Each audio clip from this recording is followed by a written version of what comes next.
Right, Steve. Yes, John. The Cornermen podcast. Podcast number 10. We're in double figures. Yeah. So that's something. So I wanted to do this time, I've picked a subject. Yeah. So this is going to be empathy and compassion.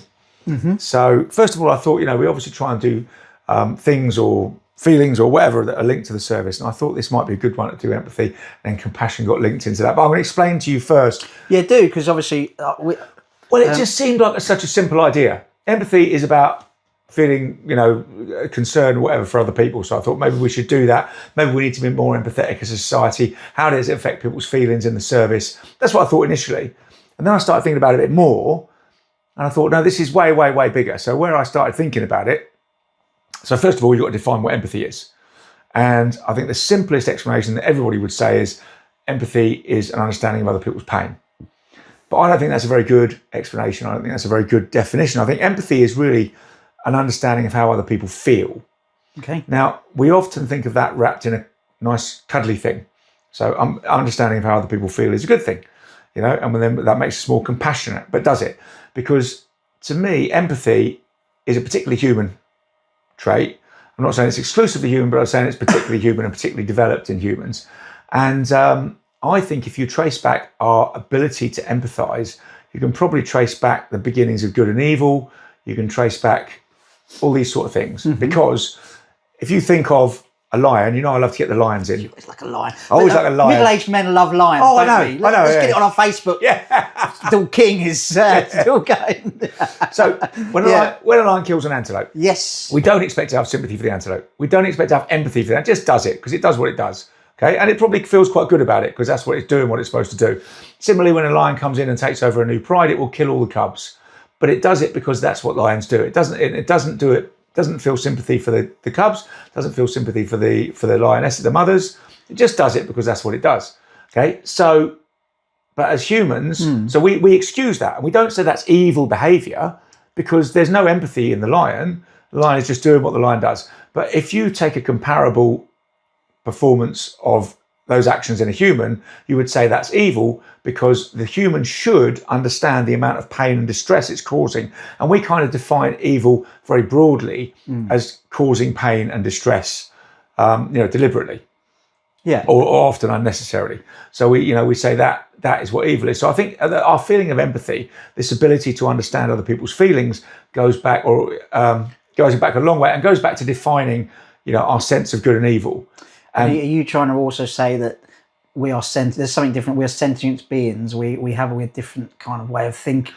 I don't know. I certainly think other animals are sentient, but I don't think they really construct good and evil in the same way that we do. Okay. And we think of it, good and evil, often as an inbuilt, baked-in part of the world. And but a lot of it is our construction. It is kind of, in a way, uniquely human. And I think it's linked very much to empathy. But empathy is not necessarily just the understanding of other people's pain. If it's the understanding of how other people feel and also how other people can feel pain and happiness, then that obviously gives you a strange type of power as a person because you can then manipulate that often for personal gain. So you could manipulate, how... Well, people do. Yes, people do definitely. And also, in the most basic form, it enables you to torture someone. Because you think, well, if I do, this would cause me a lot of pain. So presumably it will cause you a lot of pain. So we can do this, and this will make you do what I want you to do. So empathy is quite a complex thing, and I think a very human thing, and it can be used for good or ill. And then you've got compassion. Yeah, because what the difference between empathy and compassion? Well, now I'm thinking they're quite distinct. Because I described empathy as I'm thinking of empathy, and then compassion I would see as the desire to alleviate that suffering. So the desire to stop someone feeling any sort of alarm or distress. So, and I think this is very interesting as well, because I want to go on further into how empathy has become developed in our society. And then weirdly enough, as we become this hugely empathetic, developed society, in many areas, the empathy seems to have disappeared. But that's a more complex thing that I want to come on to.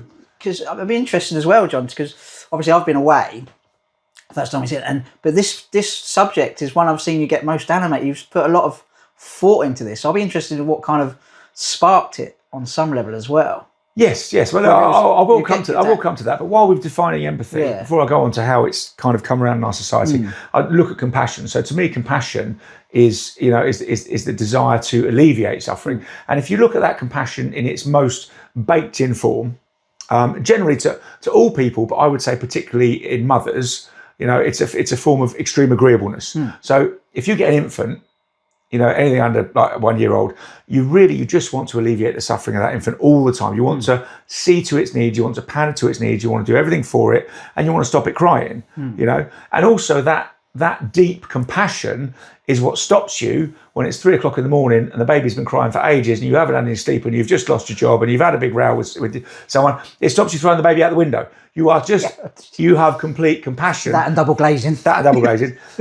And locks. But what I'm saying is, your compassion is necessary. Yeah. And it's heightened and it's extended, and that's an example of you wanting to do that. And in compassion, we generally think of as a very good thing, and it is a very good thing. But there are limits to compassion, and there are areas where compassion is maybe not useful, because that same instinct of compassion in parenting that stops you throwing the baby out the window can also lead to massively overprotective parenting, because there is a time, there comes a time when you have to expose your child in some extent to the dangers of the world, and you also have to weigh up its distress against the overall beneficial effects. So, for example, if you're taking it to school and it's crying, you don't just say, I'm going to take it away from school. Yeah, well, my point was along those lines, which is that people, I think, get confused what compassion is.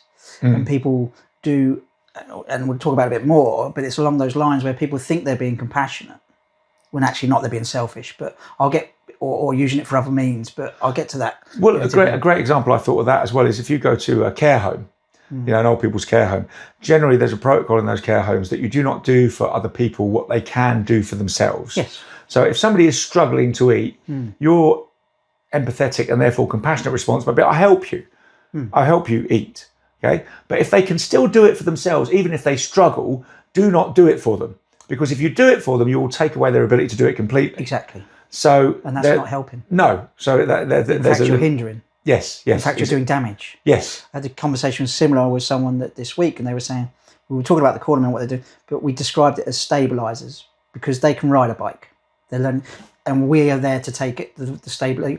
They were like, well, I've been really appreciative of your support. Well, I should think about it as stabilizers. One day you're going to be riding on your own.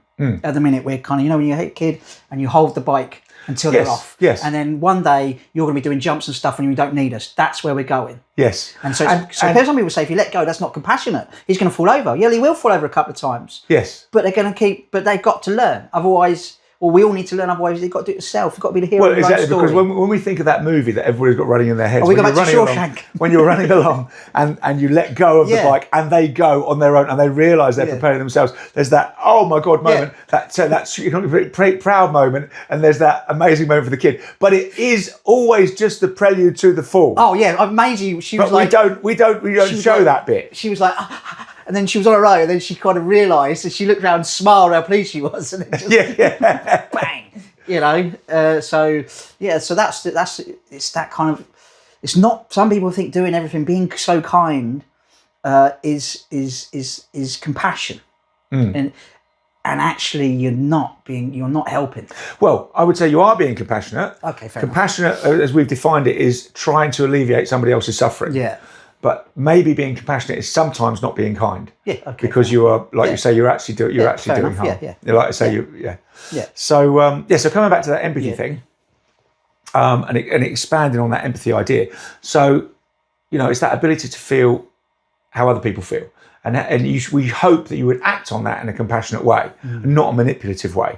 And then looking at our broader society, I would say that we have become more empathetic as a society, and I'm going back thousands of years now. For example, we wouldn't countenance slavery anymore, because we can't do that, because we think we can't do that to someone else. Because imagine how they would feel if you take away their freedom, if you're just cruel to them all the time. There's another person just like you, so they're going to feel bad, and we don't want to cause that feeling, so we don't do that. And then you go on to then we've abolished the death penalty. We have sort of social security benefits. So we do a lot of things where we think we need to help these people in our society, and not just have a completely random society where people fall through the gaps and people suffer. Some people suffer and some people don't. Now, many people would say our society is still like that, but it's not as brutal. as it once was. And I would say that's because of the development of empathy in our society. Do you disagree? I don't know if I disagree. I've not had, being honest, not had loads of time to think about. But I was just think, like when you read like some of the great, really like the Tao, the Bible, there is lots. Empathy has always been there, and there might be a case that that we had some more brutal ways of dealing with things. But I don't know if empathy's changed.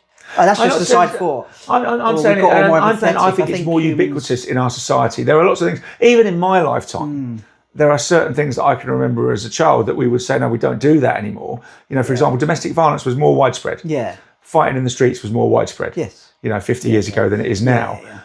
General violence hitting children fair enough. was more widespread. So we've moved away from that. We've moved away from that. Yeah. And you would generally say that's a direction of travel in our society. So if you look at murder rates in our society, they generally have gone down the whole time. If you discount for world wars or large wars, the chances of you being killed, murdered are getting much less in our society. Even though we often think it's more dangerous. Yeah. But that's because all the bad things that do happen are constantly thrown at us. We're perhaps a more fearful society. I think we're a more fearful society, because these things are often highlighted to us. But the actual murder rates, the actual domestic violence rates, the actual child abuse rates have actually gone down. Yeah. So by any metric that you use. But one of the things that was interesting to me and started thinking me about this empathy was a friend of mine approached me, Math Potts, a lovely fellow who runs Camarados, and said, he gave a talk the other day about polarisation in our society, and then wants to do something where he wants to get different people from different perspectives together to talk. And he's called it Gripe and a Grub. We're going to do it in Molly's, my wife's cafe. Oh, right, yeah. So that's coming up. So we'll get people together with the idea that they talk. And I was thinking, well, this is what you talk. You want people to talk. You want people to be empathetic. And I've said to you before that I have this idea. Sorry, just as well talk. I think it's more important to get people to fucking listen. Yes. Because so many people are wanting to talk. They want to say what I'm going to talk, I'm going to say what I say, and then don't listen to what the other person says. Because everyone's so interested in letting no one's listening as well. Yeah, absolutely. Well, this is the problem. And this is, for example, on this flag debate. The problem is the people. I love a flag debate. Oh, the flags! Everybody go back to flags. But the people that are putting up the flags, thinking I'm doing something good, I'm doing something purposeful, I'm doing something meaningful to help and endorse my community. And the people who want to take down the flags are looking at them and saying, "You are an idiot, and you're not a very nice person." And they want to take down the flags. And the other people putting the flags up, when the flags get taken down, they say, they don't say, why? What are your reasons for doing that? Yeah. What facts are you looking at in this society that make you think that's a good idea? And I think the reason you're doing it is because you think it's a good idea because you want to promote some sort of cross-cultural cohesion or whatever.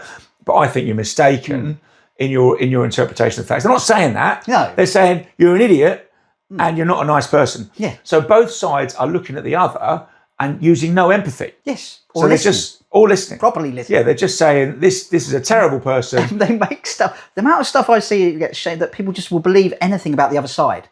Like certain stuff that I receive. If you're looking through that through rational eyes, if you think about it for a minute, that is not happening. Yeah, but this is the point I'm saying. In this, I just made this argument, which I can validate with metrics, that we are living in a much more empathetic society, and yet our polarisation seems to come from a complete lack of empathy. Now, I've said this to you before about the way I look at the world and the way I see the world, and I see these arguments and debates. I see, let's take the flags, or let's take the ecology movement, or let's take all these things. There are people on either end of the spectrums of those movements, okay?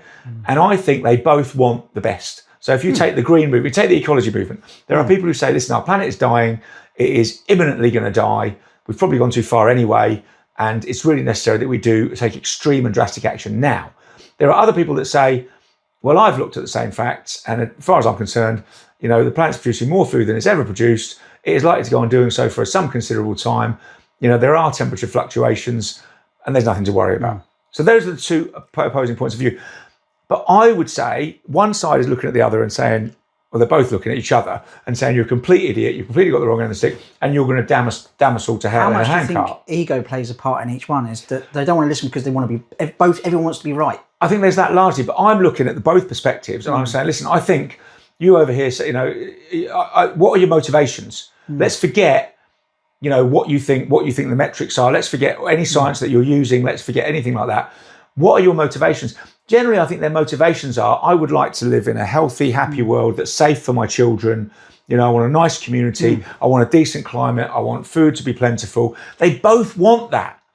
And same with the flags up and flags down. They both want a cohesive, safe community for their children to grow up in. They want to be able to get doctors and dentist support when they want. They want to feel safe. They want to know their neighbours. You know, they want all that sort. They both want the same thing. They see a completely different way of getting there. But that's my perspective. So I think if these people were empathetic with each other and listened, they would say, listen, we disagree, you know, on our interpretation of the facts, but I understand we want the same thing. And if you can understand you want the same thing, you're going a long way. That bit of empathy gets you a long way towards having a dialogue and then sorting something out. Whereas when you're looking at the other person and saying, they want to ruin everything. Yeah. They want to turn everything to ashes. We won't be safe. We'll be dead, you know, or we'll be tearing each other's throats out, you know, if I don't stop these people. Yeah. So it's a complete lack of empathy that I think is causing these major divisions and polarizations in our society. And I think it's strange when I've just said to you that we're living in, so therefore you could say, oh, so John, you say we're living in a society largely without empathy and that's leading to polarisation. But a minute ago you said our society is getting more empathetic than ever. So how do we square those two? Well, I mean, it's a very interesting, I do kind of think that it's not to do with listening. I wonder, people want to be right a lot of the time. And people, there's a lot of, especially, I wonder how much, like, we're talking about changes in society. What we haven't mentioned is the internet. Yeah. And negativity breeds clicks, and people want instant fame, and people know there's these sides, and they know if they say something that lots of people agree with, it inflates ego. So people are getting stuck because they want to become representative of these flags. This is who I am. This is my identity. You know, we haven't got a kind of cohesive society identity. We've got this kind of really split. And also this kind of division that we kind of, if someone, there's no kind of, what's the word? And when kind of nuance. So like people can't understand. They put people into. When I was growing up, I think in the 90s or whatever, it was like you don't categorize people. You don't, you know. But now we seem to like you categorize everybody. If they're flying that flag, they also must be this, this, and this, and that's what they believe without actually speaking to someone. You know, because very many people might say, "Well, I've got this point of view," but it's actually, I don't believe this. Everyone's like, there's. It's the only kind of, seems like the only thing that can be binary now is your political views. Yeah. You know, we used to, I don't understand it, we're used to kind of conversations of spectrums. We can understand the autistic spectrum, you know, we can get our heads around the gender spectrum, but we can't get our heads around this kind of spectrum where you can have different beliefs and you don't have to fit in with a club.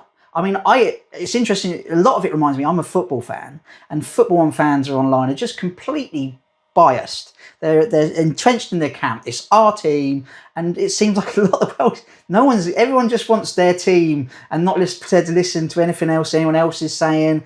And I wonder how much the internet is fueling. There's many great things about the internet, but I wonder how much that element. That's what's changed when you're talking about society. That's a massive impact in us. And and I suppose you can often get that reinforced, and you can find a community that will reinforce your prejudices. Yes. Whereas otherwise, you had to wander around with these prejudices, generally talking to people that were in your local area. Yeah. And many people would say, "No, that's a bit much." No, what are you fucking talking about? Yeah. And algorithms, you know, I don't think people are aware when you start looking at stuff. There's not some kind of massive, but your phone will say that's what you like, so it will just start throwing it at you. You know, and so I think I come across people who they're getting so angry, and it's just every time they go on their phone, it's getting them this and that, and some of it's not even true, but they're believing it, and they're getting more and more kind of like, and so it's people can get in real kind of dark places, and of having this is who I am, this is part of my identity, this is my club, this is my team, these are my people. Those people are the people that the rivals, and they've got, if they get hold of it, everything's gonna be shit, and then they go on their phones and it's just pump. So not at home sort of, and I know people they've got go and I'm always saying, look, put your phone, go and be with your wife and kids and whatever, appreciate life, because you can't solve all the problems. And I often wonder that some of these problems are completely, people look to it because They'd rather look at and try and solve problems in the world because think that other things in the world are causing the problems as actually stuff you need to do for yourself. Well, I suppose in a way you're talking about this identity politics. It's interesting. We're getting slightly off topic and we'll come back. Yeah. But identity politics in a way turns off empathy. Exactly. Because what I'm saying is, and we thought we were getting away from this. Yeah. Because before it was like, listen, if you take standard prejudices that maybe were present when I was growing up 50 years ago. So if you were gay, you would say to someone, you're gay, that's all I need to know about you. I don't need to know anything about your likes, your dislikes. That's the primary characteristic upon which I'm going to judge you. Yeah. And I'm going to judge you in such a way that, you might go to prison or you might be ostracized or all that sort of thing.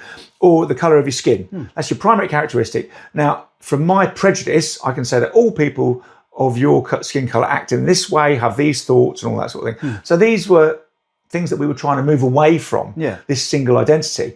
Whereas now, we seem to be moving back into that. We're saying, and it's almost like, you want to be primarily identified by your sexuality. You want to be primarily identified by your skin colour. You want to be, and if somebody's got a flag up outside their house, you're like, right, I know everything about you now. I know all that I want to know. There's no nuance at all, as you said before. Your personality is defined as these people, and I don't like them. So, it's interesting that we've now seemed to, the empathy should have stopped us making those judgments and condemning people on the basis of one small characteristic. But and a bit like, to quote, Martin Luther King Dream's speech, I dream of a time when a man is judged not by the colour of his skin, by the content of his character, which is just brilliant. And who could disagree with that? But now we seem to be going back to judging people by a single characteristic and putting them in groups, and that's identity politics, and that seems to be a lack of empathy. Yeah, I think you're right, but actually I think, and misplaced empathy, because people think, well, like you said at the beginning, people think they're doing it for a right reason. We've got the empathy, we've got the real empathy, we know the real kind of, for either, those people haven't, they're idiots.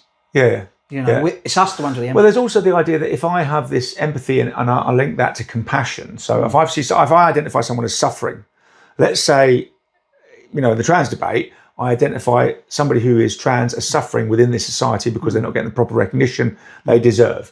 Now, if I sympathise with them and empathise with them and I show that, it makes me a good person. So I'm showing my compassion, makes me a good person. I show how angry I am that this person is suffering. But in a way, as well, we've then followed on as a society and we've tried to legislate, I think this is where we're having a lot of problems, legislate empathy with these ideas of hate crimes and these ideas of, you hurt someone's feelings online by saying this. And it's like, well, I didn't mean to hurt someone's feelings. Well, you did. So because, it's like, well, how can that hurt someone's feelings? It did. Well, somebody's told us that their feelings were hurt by something you said. Therefore, you've committed a crime. So it's like, well, hang on, should they be upset by what I've said? But that the way we've been going is that's not relevant. They were upset, So then we're trying to legislate empathy, which I think is always, a hammer to crack a nut. It's never going to work because, like you say, people have very different ideas of what constitutes upset. Well, it takes away empathy, really, doesn't it? Because each case, if someone's upset, you want to know, well, what's upset? What is it? You want to have a conversation about what's gone on for them, and it's an individual thing, because to say that one group of people are upset, or every member of that one group is upset. Well, if you spoke to each one of them, we've had, people who you would class as trans use the service, and they were, and I was like, I'm a 45-year-old white fella, I keep, and they were like completely cool, and they're like, so, and they said it's fine. They weren't bothered. Whereas I had in my head, at the beginning, it made the interaction harder because I had in my head, oh my God, I've got to really be careful what I say. Because, I don't want to sort of cut. And they were cool. All trans people I bet have been cool. They've been like, look, you mess up, I get it, it's fine. As long as they know where the heart's come. I think you can tell the difference between, look, someone just going for it. And even that kind of, I was only joking. No, you fucking weren't. And people can tell if you're genuine. I think generally people can tell if you're genuinely trying and not trying to kind of get it. And so I think that's where the problem with the legislation comes from. It makes everything so black and white. And actually, again, I think it comes back to that ego thing where people want to be saved. And I stick up for these people. And you're not doing it for them. You're doing it because you want to look good. You want to be everyone to think you're empathetic and care, but actually you're not. Yeah. You're doing it for yourself. And those people have always been around. Yes. They've always like, I'll do a good deed, but I'll draw attention to it. Yes. And it's like I draw attention to that because I want the kudos for that. Well, then it's not really a good deed. Yes. Exactly. And and there's a lot, and then the internet drives that as well. You get people filming good deeds. Yeah. And they're always, the line in the Bible, let if your left hand know what your right hand. Don't do it for your ego. Yeah. Because, and it's a weird dichotomy. If you really want to help people, you want them to help themselves. You want them to be the hero in their story, because otherwise, you're not doing any good. You're and you start fudging things over because you want, and start blaming them. Because if you want to be the hero, you're not going to be the hero because it won't work. You want people to learn for themselves. This comes back to that bike thing, so that they can go off and be the hero in their story, Well, it's like this over that as we talked, it sort of diverted compassion, or misplaced compassion, where you overparent and you sort of helicopter parent to such an extent, and your kids end up hating you and they end up hating everything else. And I always say, your job as a parent is to make yourself redundant. So you're constantly exposing your children to the dangers of the world gradually, and you're there as a safety net, but then eventually that safety net, you withdraw that safety net because eventually you are not going to be there. So to be a successful parent, you are redundant.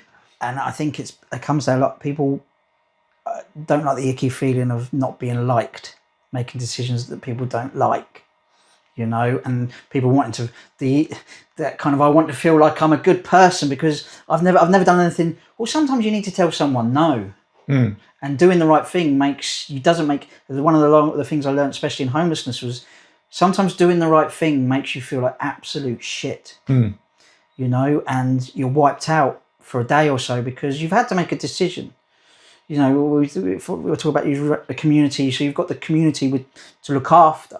You're trying to stop people being homeless, but you've got safety. And if someone's coming in and they're just they might be, people are trying to stay off drugs, but someone's coming in and trying to sell drugs or trying to be abusive bullies. You get people who want to bully.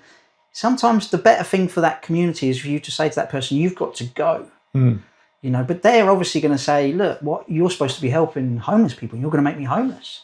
It's like, well, there would have been a process, and it's like, well, yes, I am, because there's a lot of other people that are going to benefit from you not being here because you're a bully, and so I've got to, that horrible feeling of get out, and decisions like that would leave me, because that wasn't what I was there for. That wasn't my job. I was there to stop people being homeless, but sometimes to make other people and that would just. So if you go around, and I've seen a lot of staff, and that would come in, and they don't want us to be. They want I'm doing this because I'm so lovely, and I can do this, and they don't want the feeling of saying the no and the hard stuff, so they can do more damage because they just let anything go. Yeah. And then people start to stuff for the staff starts, and it can really fall apart. And so it's like with your kids, when you sit down and you can't do that. It's not because I don't love you. It's because I love you. Why? And why can't, when they're little, I want to go out. You're not going out till 11 o'clock. You're going to get into bed. You're going to get, because you've got school in the morning, and you can be grumping and shouting at me as much as you want. But, I love you. And so I'm not going to let you just do everything because it's not good for you. Because otherwise I want you to love me because I let you do everything. It's a very fluffy love. But in the end, it can do a really lot of damage. And I understand it because it's so hard to get a parenting or anything right, but to have that horrible feeling. But I think people get confused. Well, I had a strange experience of that myself. I think it was 1998, and I was living in London. Right, yeah, and I went to volunteer for Shelter, and they had a big ex-bingo hall in Clapham they'd taken over, and so hundreds and hundreds of homeless people came in, and I remember, I went to volunteer for 4 or 5 nights, and like you say, I thought I was going to be lovely, I was going to be helping people, dishing out food, giving presents, whatever I was doing. And And we got there, and the first thing they said was like, "Have you got any skills?" Now, I had almost no practical skills. So some people were like, "Well, I'm a hairdresser, I'm a doctor, I'm a nurse, whatever."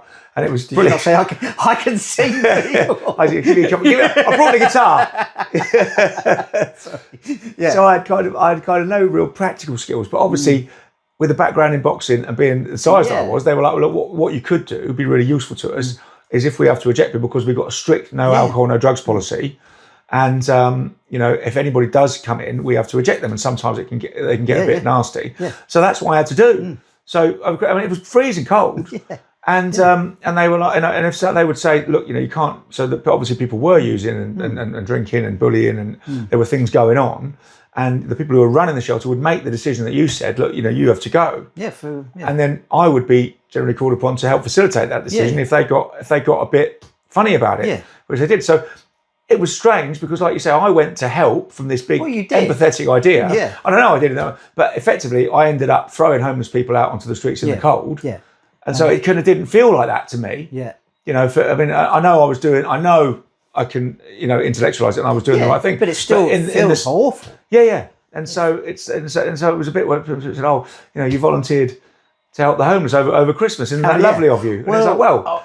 What did you do? I did think about when you suggested it, was there, and one thing I've found over the years, and because I've been lucky to work in so because of 20 odd years working, you realise that there's a journey for people, and it's complete ups and downs, and I think we're kind of swayed really by this Disney Hallmark kind of. We want a kind of lovely feel good movie where someone kind of comes in and says, "Oh, I'm going to change, and they go on this great journey and they're all right for a bit and they stop using drugs or they do something and everyone's like, yeah, it's great." And then the titles come up and everyone feels good.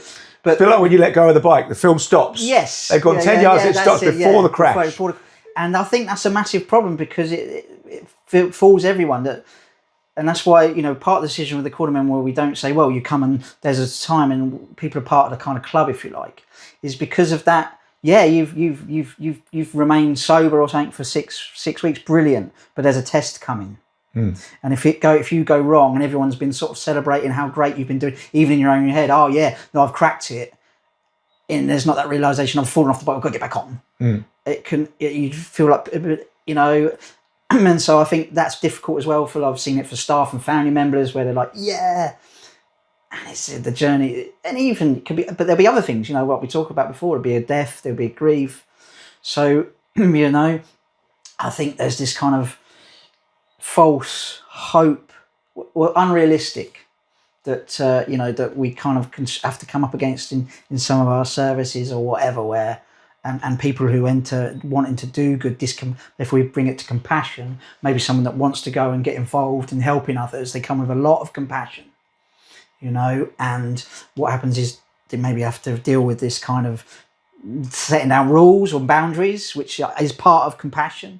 Then they have to deal with I've seen people put a lot of kind of energy into helping this person. They become a project, and I'm going to be one to save them, and that's going to be me. And then they do, or this person does it because they fucking feel they should, and they've not done it for the right reasons. And then the person feels shit because they haven't learned anything that's been done for them, because they've been sort of pushed through, helped in every way they've done. The person who did it feels shit because their ego tells them, oh, it was me, I failed, I didn't do anything, I could have helped it, didn't help. And then people become projects, and then people get burnt out. So that's where an example like of the you can be over, and it's a bit like what you're talking about really, is that kind of, you've got to get compassion right. Otherwise you can kill someone with kindness. Yeah. That makes you feel okay. Well, it's that easy definition that we come back to at the start of the talk. What is compassion? Well, compassion is the wish to alleviate someone else's pain. But like you say, you have that's a very blunt instrument, and it's appropriate for babies because that's all you want to do. But as people get older, you've got to think, how do I use that compassion in a truly positive, constructive way, and not just in a knee-jerk reaction way, which actually causes more aggravation.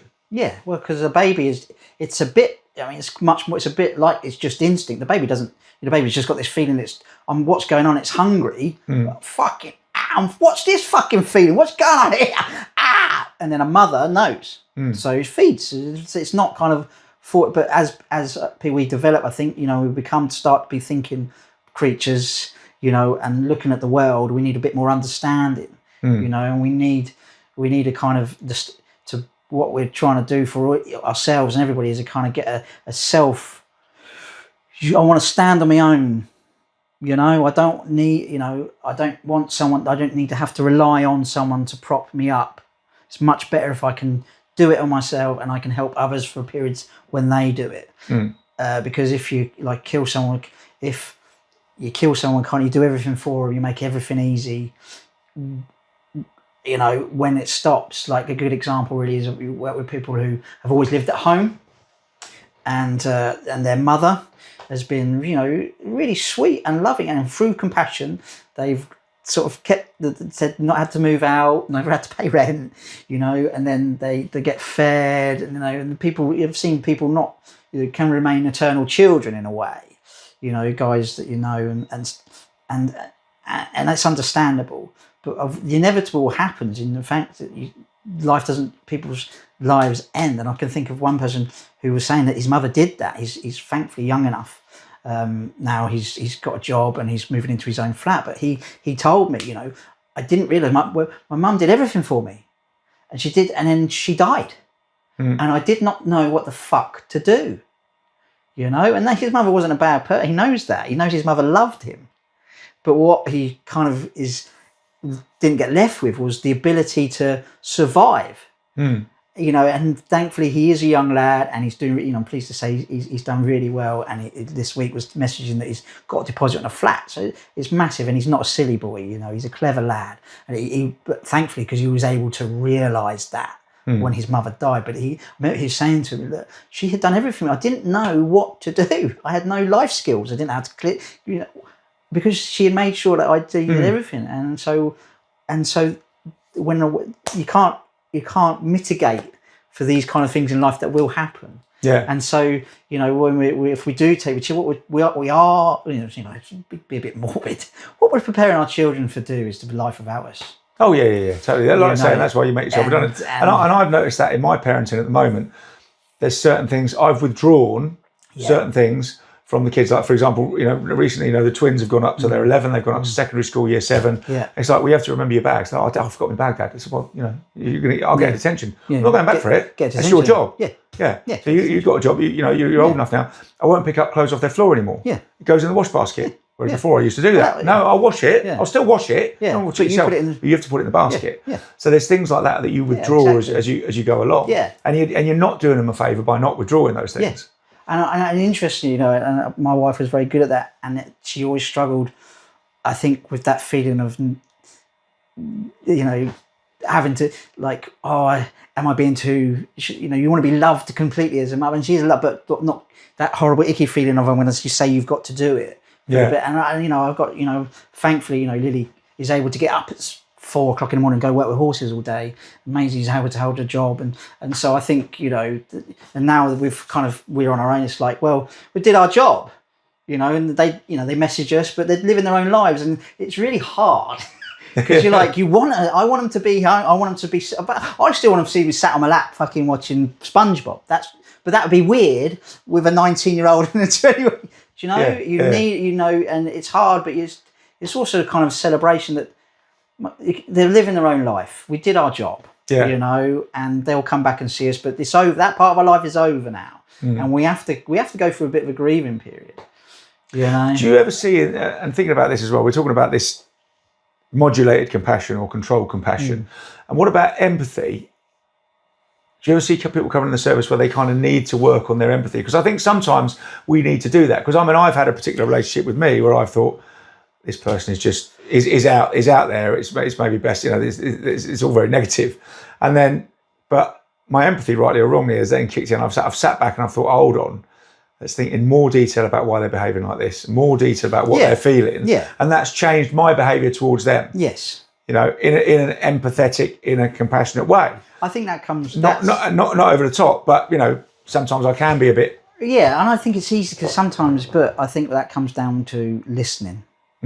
I think that sometimes when we see, because often we can look at people and we think we can prescribe it. If what they do, if we could say, if you do this, this, and this, that will solve the problem. Why don't you just do this? And so it's tempting to just sit them down and say, well, just do da. Yeah. And the fact that you're not doing it means you don't want to do it, or means that you're just being silly. That's where listening really comes in, and and saying, why don't you do that? And then often people will explain, and you may not have to agree with, but what you're trying to dig down is to, right, what's their view, what they've seen, trying to figure out what they see and why can't they do this simple thing? And often you get down into something, and so that's where you can kind of start from, I think, or help them try and start from. So I think it's just like you said at the beginning, it's trying to see that point of view and understanding why it's, because often it's not because I fucking don't.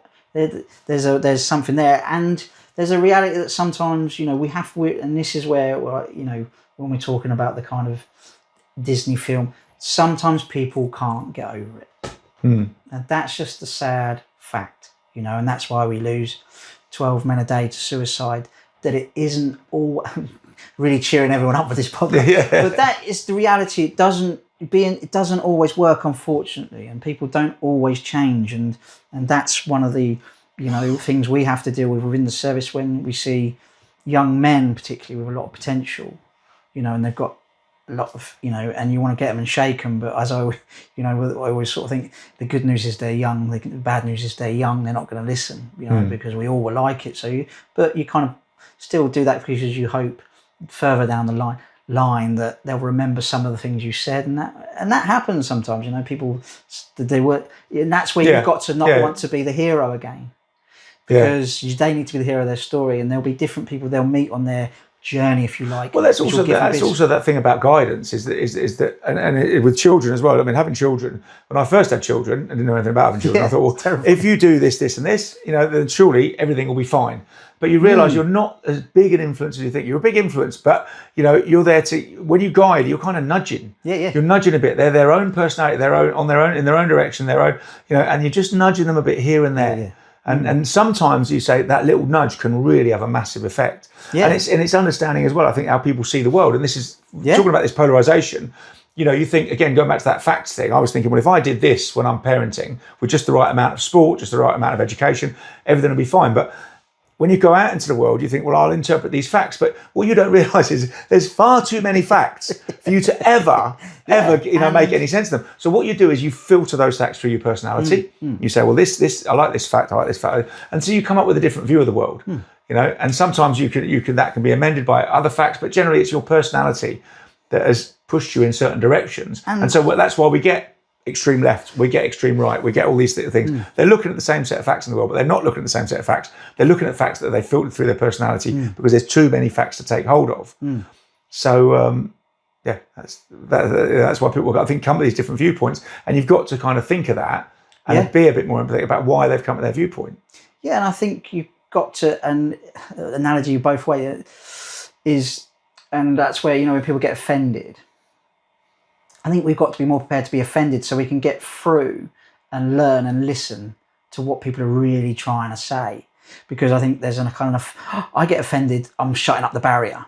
Yes. All right, okay. And there's also the question of, should I be offended? Yeah. And so, but if you, right, okay, where's this viewpoint? But if you kind of, it's a bit, even if you compare it to kind of like your children, you're going to get attention. You're going to learn that. Because if I tell you you're not going to, you've got to get through that uncomfortableness to develop, or even if you lose a boxing, I suppose, if you don't get your guard up, you get punched on the nose, you think, ouch, that hurt, but it's experience I'm going to learn from.